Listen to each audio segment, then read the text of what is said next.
दोस्तों असां अॼु सभई वकील दोस्त माना 52 एकड़ 54 एकड़ 54,000 एकड़ जेका ज़मीन सिंध जी नीलाम कई वई आहे उन ते सभई दोस्त मीटिंग कॉल कईसीं ऐं सभिनी जो इहो ई तय कयो आहे त असां इन मामले ते ख़ामोश कोन रहंदासीं। सिंध सां जेका नाइंसाफ़ी थींदी आई आहे उन ते असां भरपूर आवाज़ उथारींदासीं, हर फोरम ते वेंदासीं, कोर्टुनि में बि हूंदासीं, एहतजाज भी कंदासीं। इन सिलसिले में साईं गुलाम शाह खां तव्हांखे हाल आहे साईं तव्हां जी मोहन साहब अॼु इंतहाई अहम मीटिंग थी आहे हाईकोर्ट बार में जो उन ज़मीन जे मसइले ते इहो ज़मीन जो छड़ो 58,000 एकड़ जो मसइलो कोन्हे को बल्कि ही न्यू कॉलोनाइज़ेशन सिस्टम जी हिकिड़ी कड़ी आहे। हे सॼी सिंध खे वालार करे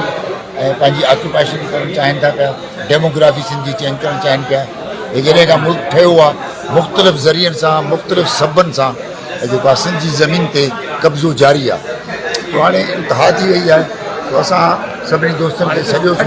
हीउ तय कयोसीं त हिननि खे कहिड़े कहिड़े माहौल ते असांखे इन शइ जे लाइ मिलणो आहे। सॼी ज़मीनुनि जे लाइ जेकी सॼी सिंध में जेकी ऑक्यूपेशन थी आहे उन जे ख़िलाफ़ु असां गॾिजी पंहिंजी जदोजहद कंदासीं जंहिंमें असीं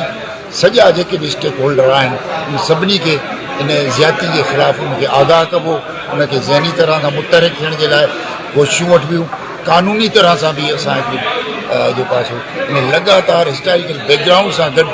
लैंड एलिनेशन जे बिल खां वठी इन सॼे मसइलनि ते कीअं असांखे सिंध ते जेको आहे सो कॉलोनाइज़ेशन कई वई आहे उन सॼे खे असां उन पिटीशन में आणे ऐं पर्टिकुलर हिन 58 एकड़ जे हवाले सां असीं सभु जेके सीनियर दोस्त आहिनि सभिनी खे गॾु ऐं हर वकील खे जेको आहे सो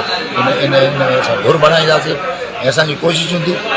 त हीउ सिंध जो केस जेके असां ज़ुल्म ज़्यादती थिए पई इन लाइ असीं मुख़्तलिफ़ मकतबा फ़िक्र जे माण्हुनि खे मुख़्तलिफ़ क़ौमुनि खे इन ते कन्विंस कंदासीं त हिन असांखां थींदड़ ज़ुल्म ज़्यादती जे ख़िलाफ़ु असां सां गॾु बीहनि। उमेदु आहे सभु गॾिजी करे असां कोशिशूं वठंदासीं। महिरबानी, असां ॾाढो मुतमइन आहियूं त असांजे दोस्तनि में जागरता आहे ऐं शऊर आहे। सिंध जो वकील किथे बि हुजे पंहिंजी धरती सां जुड़ियल आहे ऐं धरतीअ जे कंहिं बि हिकु इंच जी हिफ़ाज़त जी ज़रूरत पई त इनशाला उन जे लाइ लड़ंदो। सो अॼु पंहिंजे वकील दोस्तनि कराची बार में हाईकोर्ट बार जे वकीलनि ऐं मुख़्तलिफ़ बारनि जे दोस्तनि अॼु गज़ल जेको हिकिड़ो लाइअमल तयारु कयो आहे त इनशाला हीअ जेका ज़मीन गैर क़ानूनी तरीक़े सां अलाट कई वई आहे हिन दौर में उन जे ख़िलाफ़ु असां अवामी लेवल ते बि ऐं अदालती लेवल ते बि जंग लड़ंदासीं। इनशाला सिंध जे आवाम जी ज़मीन जे ग़रीब आवाम जी जेका ज़मीन आहे उन्हनि जे मक़ामी माण्हुनि खे ॾियारींदासीं ऐं दोस्तनि जो सहकार रहंदो। थैंक यू दोस्तों हे जेके सभई दोस्त वेठा आहिनि तव्हां इन ते थोरो अॼु असांजी मीटिंग थी जेके असां सिंध दोस्त वकील आहियूं इहो बि ज़रूरु असां सॼी जेके असांजी कॉन्फ्रेंस जा माइटूं आहिनि ख़ासि तौर ते जेके आवाज़ मुख़्तलिफ़ इशूनि ते उथारींदियूं रहियूं आहिनि माज़ीअ में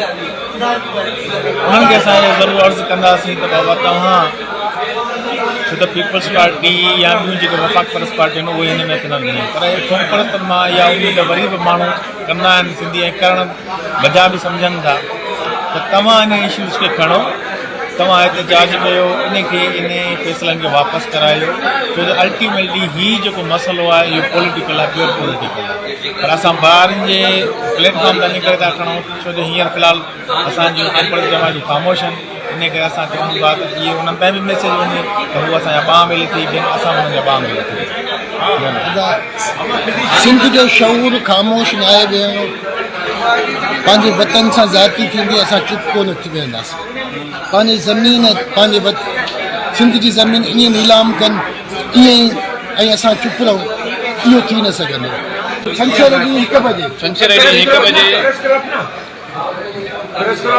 सिटी कोर्ट न उन ॾींहुं पहिरों मरलो आहे जेतिरो छंछर जे ॾींहुं 1 बजे असां सभु दोस्त जेके सिंध दोस्त हिते जे कराचीअ जा पूरी सिंध वारनि खे बि जेके दोस्त असां दावतूं ॾींदासीं असां हिकिड़ो वॾो मुज़ाहिरो रखण वारा आहियूं। 1:30 बजे सर 1:30 बजे असां सभई दोस्त सिटी कोर्ट खां उते एम ए जना रोड ते एहतजाज कंदासीं, धरणो वञंदासीं हिन मामले ते ऐं वधीक आकिब साहब पाण ॿुधाईंदा। वधीक उते लाइ अमल इन धरणे खां पोइ ठाहींदा। असां हींअर धरणे छा करिणो आहे, कीअं करिणो आहे, उन ते कानूनी जंग बि ईअं करिणो आहे, इहो बाद में ठाहींदा। बहितरीन असां सम्झूं था त इहो बहितर लाइ अमल जेको गॾियल दोस्तनि ठाहियो आहे ऐं गॾियल सहमत सां सिंधी माशूर वकील शिरकत हिते कई ऐं छंछर ते असां वादे वधीक ॿुधाइण फर्द चाहे पहिरियों स्टेप असांजो इहो आहे त उते असां 1 बजे गॾु थी करे ऐं उते मुज़ाहिरो थींदो वकील जेको सभु जी तइदाद जेके शामिल हूंदा उन खां पोइ असां एम जिना रोड ते धरणो वठंदासीं उन खां पोइ फर्दर अनाउंस कंदासीं। जिंदाबाद, जिंदाबाद, गॾु।